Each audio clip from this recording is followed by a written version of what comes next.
Jeudi 11 avril 2019. Toute l'équipe des petits reporters s'envole direction Sumatra pour réaliser notre reportage photo. Nous avons pu découvrir ce que le business de l'huile de palme signifiait. Une flore rare en danger, des animaux en voie de disparition, des habitants qui bientôt n'auront plus de travail, de terres fertiles et surtout plus d'eau. Mais nous avons aussi rencontré des hommes et des femmes aux projets inspirants. Ils osent, ils créent, ils veulent défendre leur pays pour proposer un avenir meilleur. Et si nous avons pu découvrir tout ça, c'est grâce à vous. Alors, merci.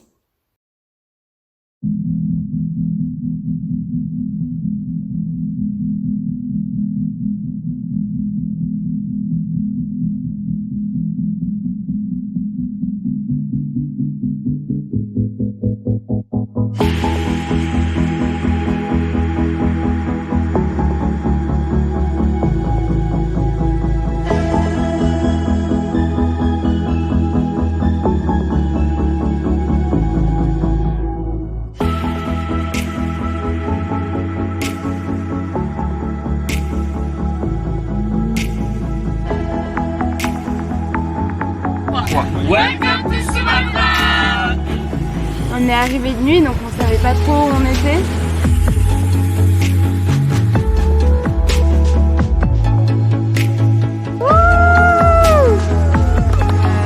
Le réveil le lendemain était juste magique, quoi. C'était le paradis.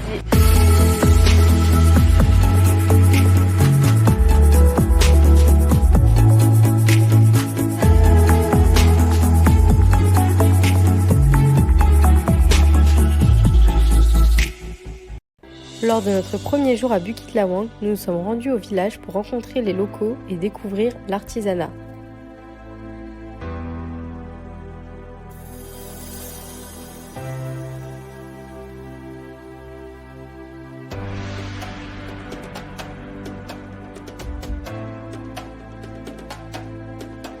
Nous avons sillonné le village en tuk-tuk à la recherche des richesses de Sumatra, en commençant par les caoutchoutiers, le sucre, les rizières, les cultures de fruits, pour ensuite nous rendre dans une plantation de palmiers à huile.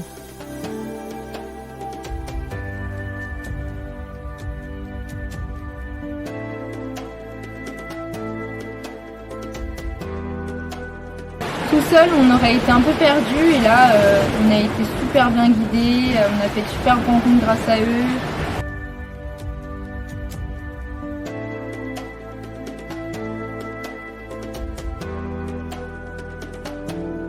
Les 2 jours qui ont suivi, nous sommes partis à la découverte de la jungle.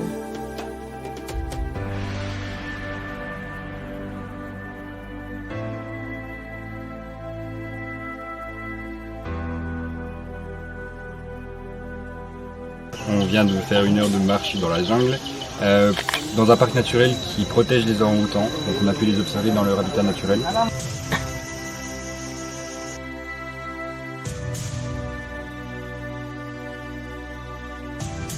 C'était très physique, très physique. On en a tous un peu bavé, mais au final, après le trek, on s'est tous... personnellement, je me suis étonnée d'avoir fait ça.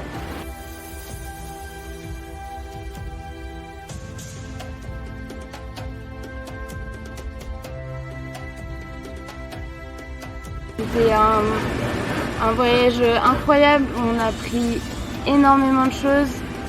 Donc là on se trouve dans une jungle privée.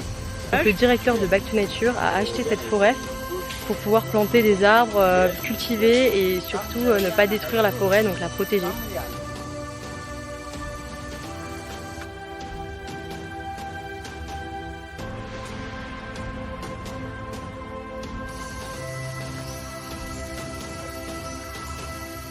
Notre dernier jour à Bukit Lawang, c'était le jour des élections.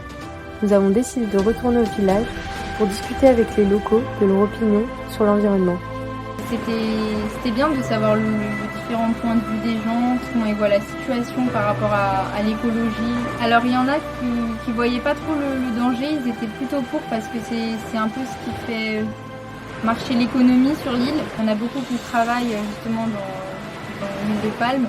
Et l'autre point de vue, c'était tous ceux qui travaillent en tant que guides, qui aiment la jungle, et qui vivent là depuis tout petit et qui sont en train de voir un réel changement par rapport à la déforestation et à la plantation intensive d'huile de palme. Notre dernier arrêt du voyage, c'est l'association Rimba qui lutte pour la protection des océans et la protection de la jungle également.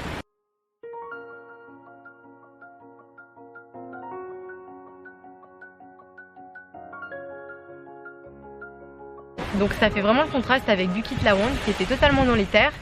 Et là on se retrouve entre mer et jungle et on se rend compte de cet extrême écosystème absolument incroyable. On a pu observer aujourd'hui l'une des fleurs les plus rares du monde, la Rafflesia. Cette fleur met 5 ans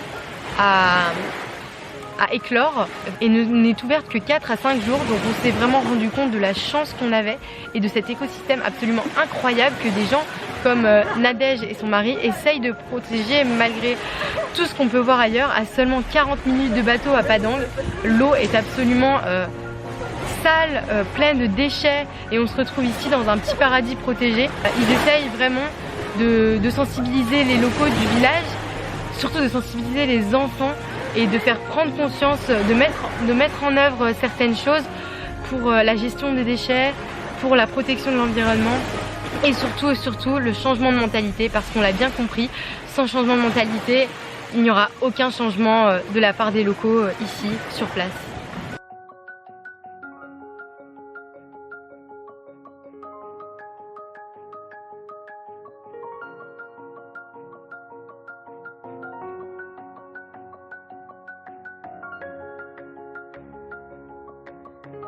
Donc moi ce que j'aimerais vraiment faire passer, c'est qu'on peut encore changer les choses, il n'est pas trop tard. Et cette consommation-là, nous on s'en rend pas forcément compte, mais elle impacte vraiment sur la vie locale. Que les paniers, oui ça faisait de l'économie, mais au final ça prend beaucoup d'eau et qu'un jour ils n'auront même plus assez d'eau pour eux-mêmes parce que les paniers ça aura tout pris. Pour cela, on peut commencer tout simplement avec des petites choses du quotidien. Par exemple, ne pas acheter des produits qui contiennent de l'huile de palme, ça pourrait être un début. Il y a aussi plein d'associations dans lesquelles on peut faire des dons. Back to Nature font des choses géniales. Acha est un guide superbe qui prend soin de sa jungle.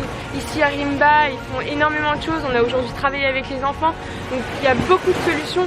Si vous avez la chance de vous rendre à Sumatra, venez constater par vous-même en fait les dégâts que ça cause. Et vous verrez, c'est quelque chose, c'est un choc.